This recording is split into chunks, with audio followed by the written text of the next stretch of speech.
contoh akte kelahiran itu tidak boleh dilaminating. Proses laminasi itu merusak arsip. Jadi selama ini kalau kita melaminating ijazah nih itu salah. Itu merusak arsip. Kalau baju bisa beli lagi. TV, kendaraan bisa beli lagi. Arsip nggak bisa dibeli lagi bener-bener. Gitu. Terus kalau misalkan tadi Mas bahas peraturan yang mengatur kearsipan dalam institusi apa sih bahasanya institusi apa ya Mas?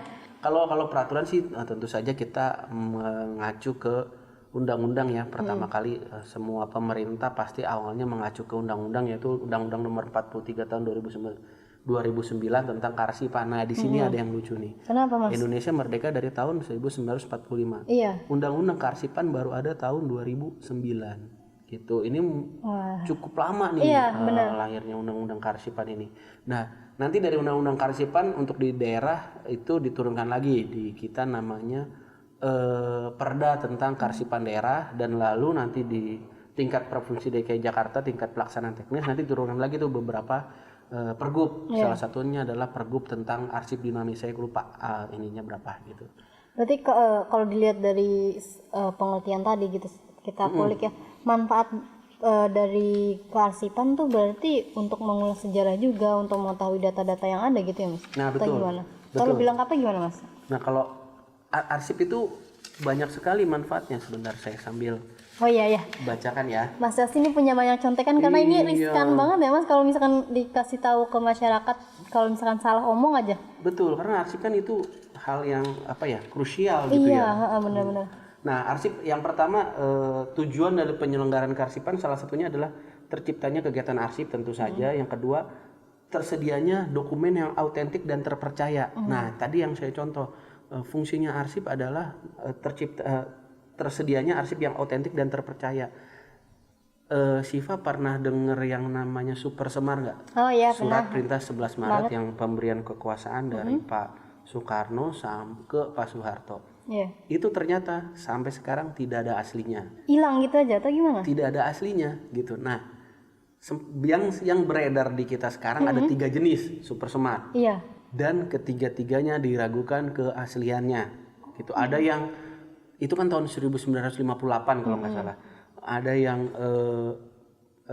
di arsip tentang Super Semar. Pas dilihat, oh ini arsip tentang Super Semar disimpan oleh salah satu instansi negara. Pas dicek arsipnya ternyata margin kiri kanannya rapi. Loh, di tahun 1958 kan belum ada komputer. Iya benar. Semua diketik dengan alat ketik gitu ya? Mesin tik. Dan nggak mungkin margin kiri kanannya tuh rapih banget. Nah ini rapi banget margin kiri kanannya. Wah ini kemungkinan bukan arsip autentik. Iya. Kemungkinan dibuat setelah itu gitu kan, setelah peristiwa Super Semar gitu. Nah itu yang menjadi alasan kenapa arsip diperlukan. Salah satunya lagi di dinas pendidikan. Kalau kita di dinas pendidikan itu sering ada laporan dari misalkan pemeriksa, BPK, inspektorat gitu, terkait pengadaan. Kalau kita di dinas pendidikan adalah salah satu SKPD yang anggarannya besar di DKI Jakarta. Anggaran besar itu karena kan kita menghandle sekian banyak siswa ya, dan guru saja banyak sekali gitu di DKI Jakarta. Jumlah pegawai PNS di DKI Jakarta itu setengahnya adalah pegawai dinas pendidikan. Jadi bisa dibayangkan beberapa besarnya dinas pendidikan. Salah satunya karena anggaran kita besar, maka penyimpanan arsip di dinas pendidikan sangat-sangat penting. Karena apa? Nanti nih misalkan nih, terakhir saya kemarin mencari arsip itu untuk tahun 2006. Bayangin, sekarang tahun 2021, arsip tahun 2006 ini masih dicari karena waktu itu terkait arsip pembayaran kelebihan pembayaran tunjangan guru di tahun 2006. Itu masih dicari sampai sekarang. Nah, itu dia pentingnya arsip itu terjaga dan autentik asli gitu ya. Yang selanjutnya adalah melindungi kepentingan negara dan hak-hak keberdataan rakyat. Salah satu melindungi kepentingan negara tadi yang seperti saya sebutkan di awal adalah batas negara tuh. Itu kan penting ya. Jadi biar kita tahu Indonesia berdaulat sekian banyak pulau nih, batas-batasnya mana saja, dan salah satunya adalah hak keperdataan rakyat. Nah, yang saya sebutkan tadi adalah hak catatan sipil tuh. silsilah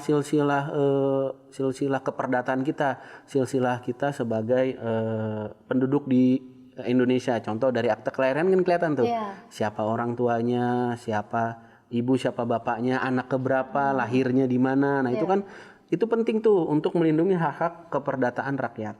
Selain itu menyelamatkan keselamatan dan keamanan arsip sebagai bukti pertanggungjawaban bermasyarakat bernegara. Nah, ini banyak sekali terjadi di pemerintahan gitu. Ketika suatu pekerjaan di pemerintahan dilaksanakan, tetapi ketika ditanya arsipnya mana, tidak ada arsipnya. Nah, itu nanti bisa jadi masuk ke ranah pidana.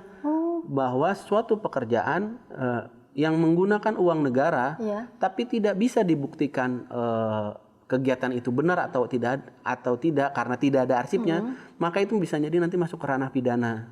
Gitu. Makanya itu dia pentingnya arsip gitu. Bahkan di pribadi kita kan juga penting ya arsip ya. Gitu. Untuk segala macam kegiatan. Betul. Terlebih maksudnya untuk negara.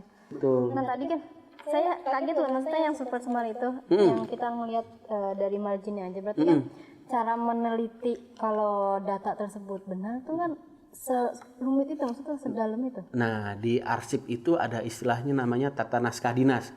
Tata naskah dinas itu mengatur tata cara pengetikan, tata cara stempel, tata cara kiri kanan atas bawah, jenis huruf, jenis kertasnya seperti apa. Contoh di DKI Jakarta sekarang ini untuk pembuatan surat keputusan menggunakan fontnya Bookman old style. Jadi misalkan ini gampang aja, kalau misalkan Syifa nemu surat keputusan gubernur, wah ini surat keputusan gubernur nih tentang PPKM misalkan, loh kok fontnya Arial, ini udah jelas salah gitu, karena di peraturan sekarang DKI Jakarta untuk surat keputusan menggunakan font Bookman gitu, itu sederhananya. Nah sama yang tadi tuh di Super Semar, oh pada tahun 1958 ini apa sih aturan tentang tata naskah dinasnya? Huruf yang digunakan, spasinya berapa, fontnya apa, tanda tangannya gimana, stempelnya warna apa. Stempel kalau di Jakarta sekarang warnanya apa? Ungu. Bukan biru, ada ungu gitu. Nah, itu yang membedakan tuh nanti, oh, ini beneran nih surat dibuat di DKI Jakarta. Misalkan tidak ada daftarnya, daftar arsipnya yang hanya selembaran kertas. Oh, ini bener nggak nih gitu. Jadi misalkan ada pengumuman rekrutmen CPNS misalkan, kan banyak tuh beredar. Nah, nanti bisa dicek tuh. Orang BKN aja, misalkan kan kalau CPNS BKN ya, orang BKN begitu ngeliat suratnya, wah ini palsu nih, gitu. Karena udah kelihatan tuh, oh fontnya berbeda, tata cara stempelnya berbeda, kop surat yang di atas tuh, yang alamatnya itu berbeda, itu langsung kelihatan. Itu fungsinya arsip sampai mengatur ke arah situ.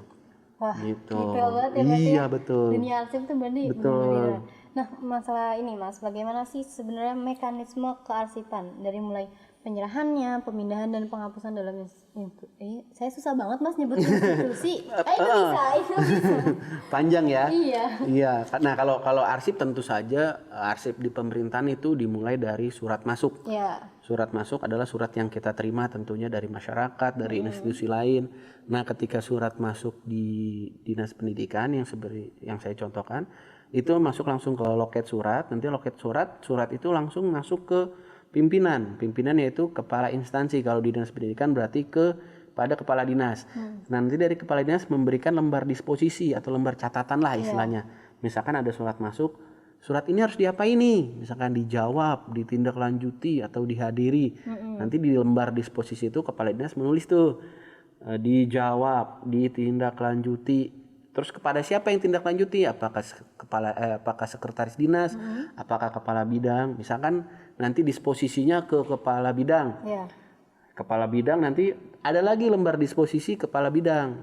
Ditempelin di suratnya, ditulis kepada kepala seksi A, mohon segera diselesaikan paling lambat tanggal sekian misalkan. Ada tuh lembarnya. Nah, nanti masuk ke kepala seksi A. Dari kepala seksi A langsung didisposisikan kepada stafnya untuk memberikan jawaban atas surat ini. Contoh misalkan ada permohonan klarifikasi penggunaan dana BOP misalkan, kan masuk ke kepala dinas. Nanti misalkan setelah dirunut-runut, oh BOP ternyata BOP SD, oh berarti nanti yang mengerjakan adalah bidang SD. Nah dari bidang SD itu yang nanti membuat suratnya. Nah dari surat itu dibuat kan akan jadi surat keluar namanya. Jadi yang tadi pertama adalah surat masuk, yang kedua surat keluar. Nah nanti endingnya surat itu disatukan. surat masuk dengan surat keluar. Nah, ini yang diarsipkan. Diarsipkannya berdasarkan permasalahan. Contoh tadi BOP itu. Nanti semua arsip tentang BOP disatukan di dalam satu map, disatukan dalam satu filing kabinet tentang BOP. Nanti ada permasalahan lagi tentang BOS. Sama, semua surat keluar, surat masuk disatukan di dalam satu map gantung, ditaruh di filing kabinet permasalahan BOS. Nah, nanti setelah setahun berjalan, arsip-arsip ini dinilai nih. Oh, ini arsipnya penting, misalkan terkait surat keputusan kadis, oh ini maka tidak bisa dimusnahkan nih, harus di-keep, dipisahkan. Oh ini arsip hanya undangan aja kok, undangan tentang evaluasi BOP misalkan. Oh yaudah arsip ini bisa kok dimusnahkan, nah, itu dipilah nanti, dinilai itu namanya arsip itu dinilai. Bagaimana nanti ke depan ini arsip akan jadi arsip yang disimpan atau akan dimusnahkan seperti itu. Panjang ya Mas. Panjang dan detail banget. Dan tidak sederhana gitu. Mungkin orang kesannya arsip udah hanya nyimpen. Iya, nyimpen gitu. terus ibaratnya kayak cuman ngumpulin aja gitu. Ternyata Kayak tuh sedetail itu. Iya, ternyata ada tahapannya dan itu dia untuk menjamin autentifikasinya tadi gitu. Tapi ada nggak sih Mas perbedaan antara sistem pengelolaan kearsipan pemerintah daerah Mas kan masuknya ke pemerintah daerah dengan lembaga pendidikan atau swasta? Sistemnya apa aja tuh Mas?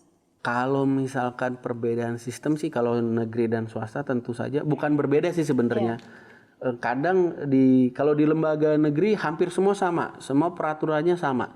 Apalagi kalau di seluruh instansi di DKI Jakarta peraturannya sama. Dari dinas pendidikan, suku dinas pendidikan, UPT sampai ke level sekolah itu peraturannya sama, tata caranya sama, tidak ada yang berbeda gitu ya untuk satu provinsi DKI Jakarta.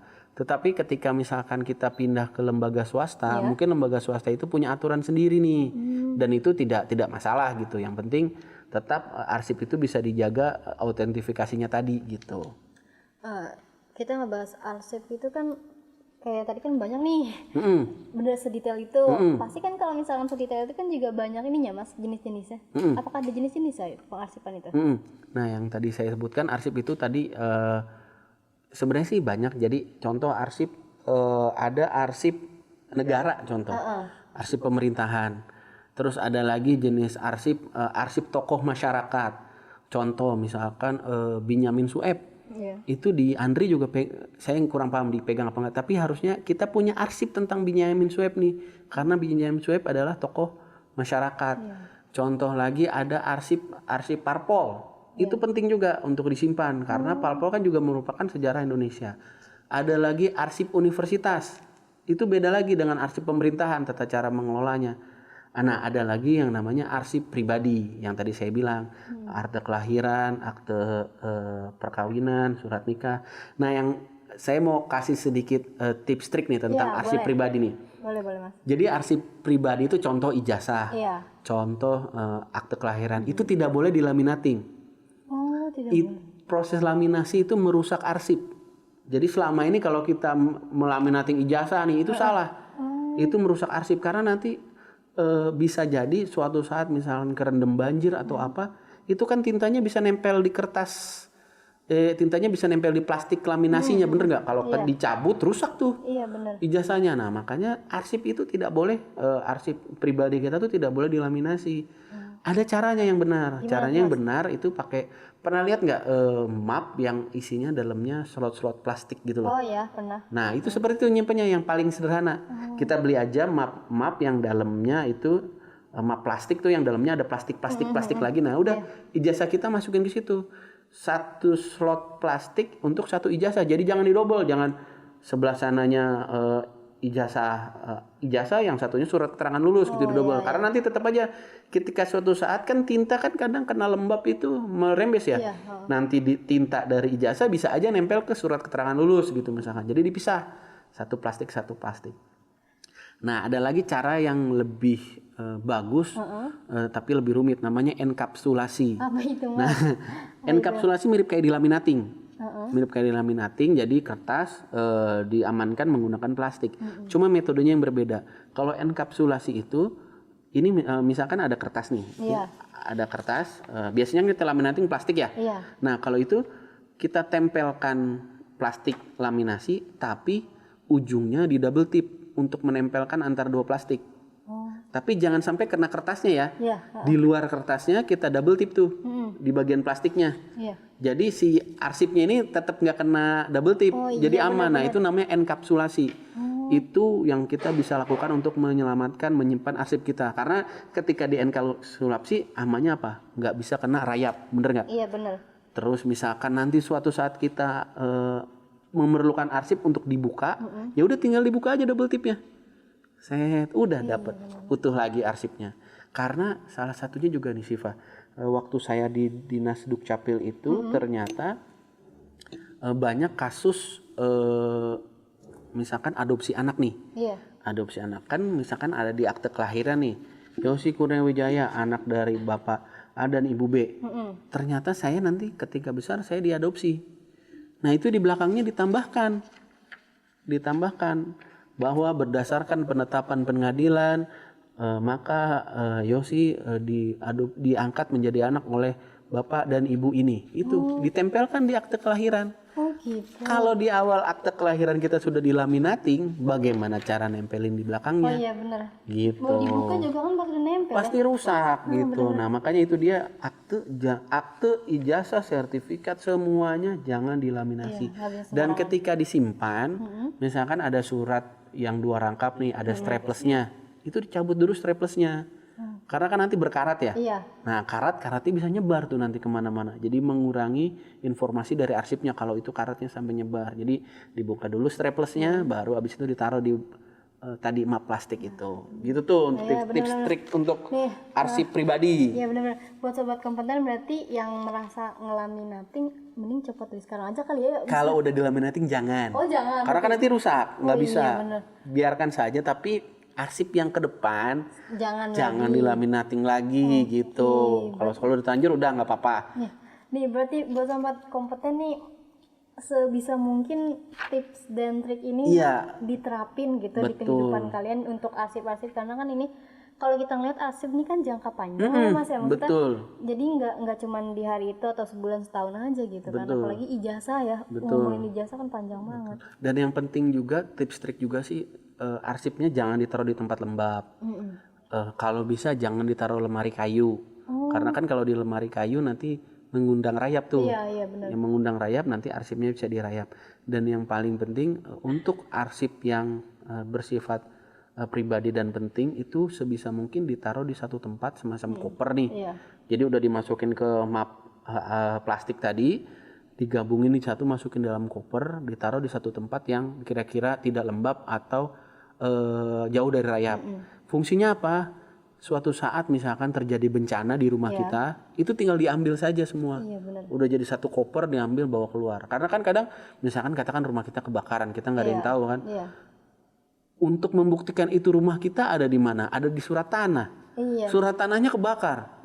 Nah, hilang semua jadi bukti bahwa kita punya rumah itu. Makanya arsipnya ditaruh di koper. Ketika misalkan kita kena bencana, rumah kita kebakaran, ya udah kita ambil saja satu koper itu semua. Itu yang paling penting kita selamatkan. Kalau baju bisa beli lagi, TV, kendaraan bisa beli lagi, arsip nggak bisa dibeli lagi gitu.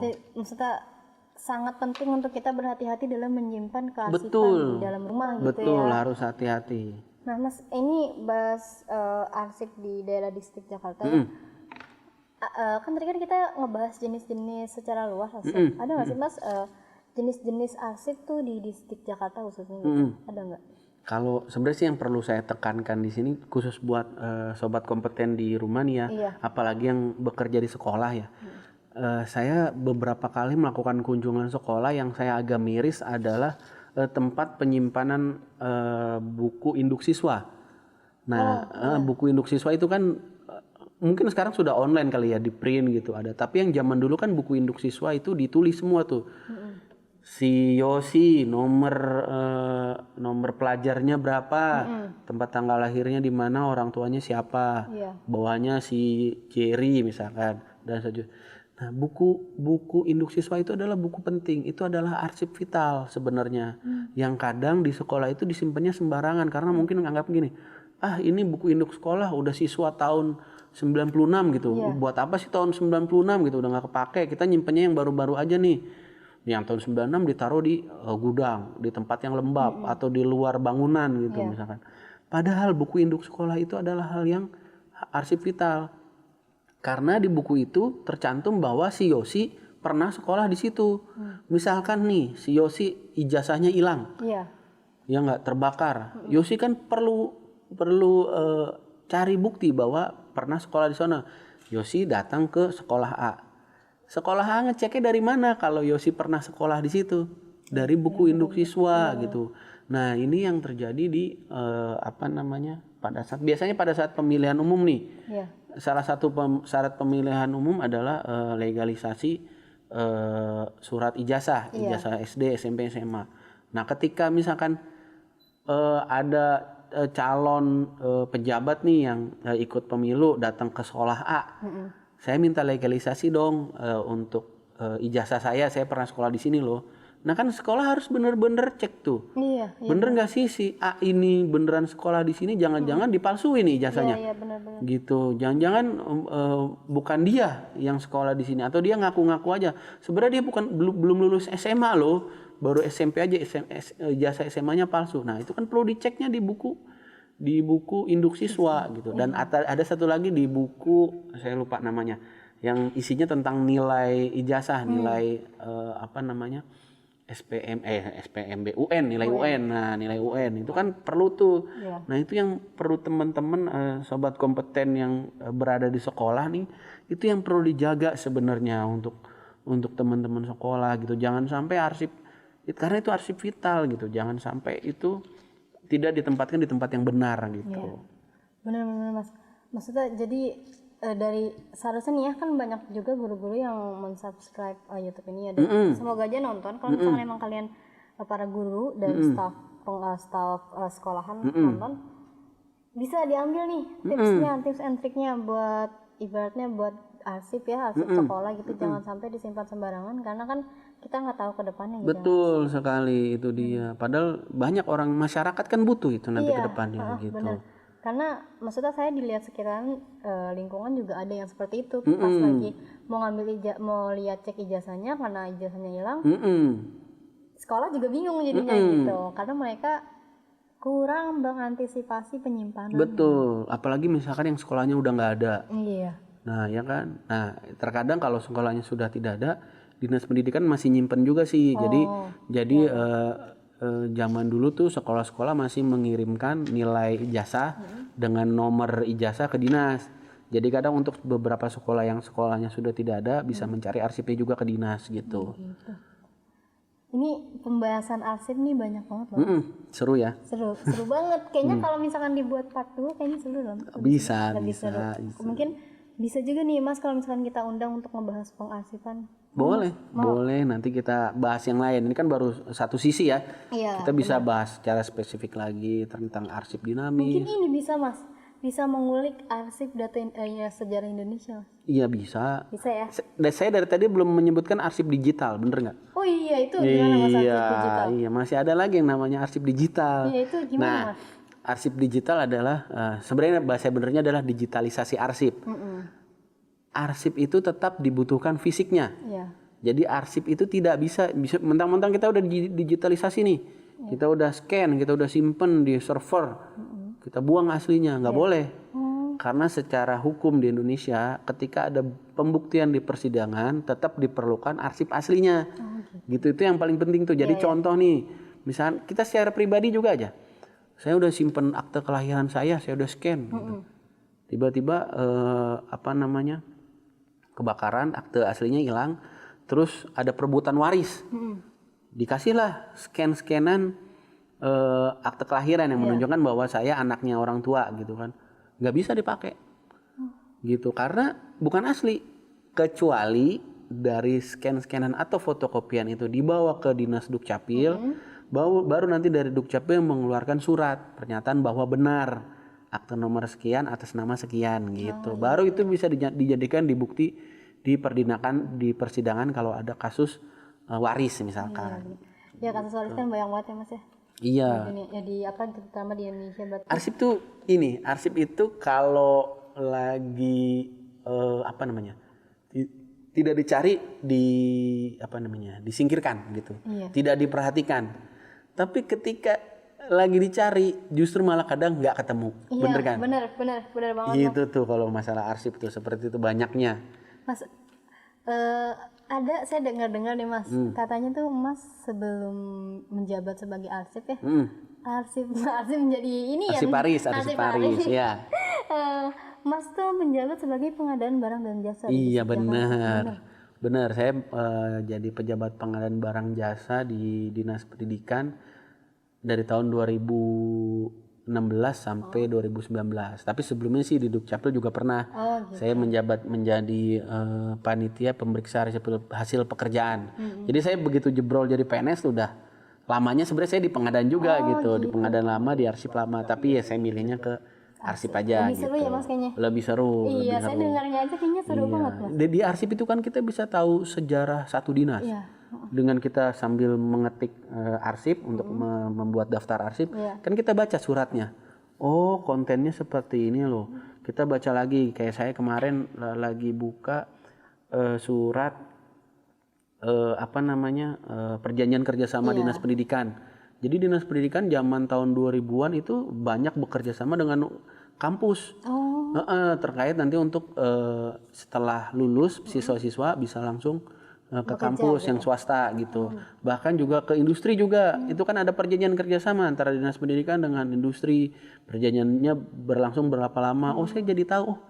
Ternyata Dinas Pendidikan dari dulu sudah mengadakan perjanjian kerjasama dengan industri untuk menyalurkan nanti siswa-siswa lulusan SMK untuk dapat langsung bekerja di industri gitu. Oh, jadi seperti ini ada perjanjian lagi dengan TNI Polri misalkan. Banyak ya Mas ya? Iya, perjanjian tentang kejaksaan untuk penanggulangan korupsi misalkan. Ada. Nah, saya tahunya dari mana? Dari arsip. Oh iya, betul. benar-benar. Ternyata arsip data di suatu negara, terutama di lembaga pemerintahan kependidikan tuh benar-benar hal yang penting, terus ibaratnya sangat menarik untuk kita pelajari. Betul sekali. Nah, karena kita berbincang nih sudah lama, karena keasikan ngomongin arsip gitu ya. Arsip, nggak usah pakai gitu. Nah, saya mau minta Mas buat datang lagi, tapi kita ngebahasnya barang dan jasa Mas, mau Mas? Wah, boleh juga deh, boleh. Boleh ya. Menarik nih, kita bisa sharing ilmu ya, buat teman-teman nih, buat sobat kompeten nih yang kita bisa saling ilmu lah. Boleh. Ya. Kapan kita datang ke sini lagi? Iya. Ini saya mau terima kasih banyak loh Mas. Wah, sama-sama. Mau nyempetin waktu datang ke sini padahal kerjaannya lagi banyak banget kayaknya nih. Sama-sama saya juga dari Arsip Paris mewakili pimpinan di Dinas Pendidikan juga banyak berterima kasih nih sudah dikasih kesempatan untuk hadir di sini untuk dapat sharing lah ya. Kita ngobrol-ngobrol sharing tentang kearsipan gitu. Ya semoga dari apa yang kita bicarakan ini ya sedikit ada yang masuk lah ke pendengar gitu kan, ada yang hal-hal yang bermanfaat yang bisa diterapkan di kehidupan sehari-hari gitu. Terutama tips and trick tadi. Apalagi yang arsip pribadi tadi ya, gitu itu penting. Kalau kalian tadi dengerin dengan khusyuk, nikmat gitu, pasti tahu tips and triknya. Jadi jangan ngeliat closingnya aja mau penting ya Mas. Betul. Kalau udah kelewatan bisa putar balik lagi rekamannya. Benar. Ya udah, saya mau terima kasih buat Mas Yosi sama-sama. sudah hadir, dan terima kasih juga untuk para sobat kompeten yang sudah setia banget nih nemenin perbincangan kita kali ini mengenai arsip-arsip di pendidikan Jakarta gitu. Dan di next kita akan bertemu lagi dengan Mas Yosi, tentunya akan membahas tentang barang dan jasa Dinas Pendidikan. Benar Mas? Boleh. Oke, tetap jaga kesehatan sobat kompeten karena di situasi pandemi seperti ini riskan banget. Tetap social distancing sesama teman-temannya, dan kalau misalkan mau kemana-mana pun selalu pakai masker dan tetap jaga protokol kesehatan.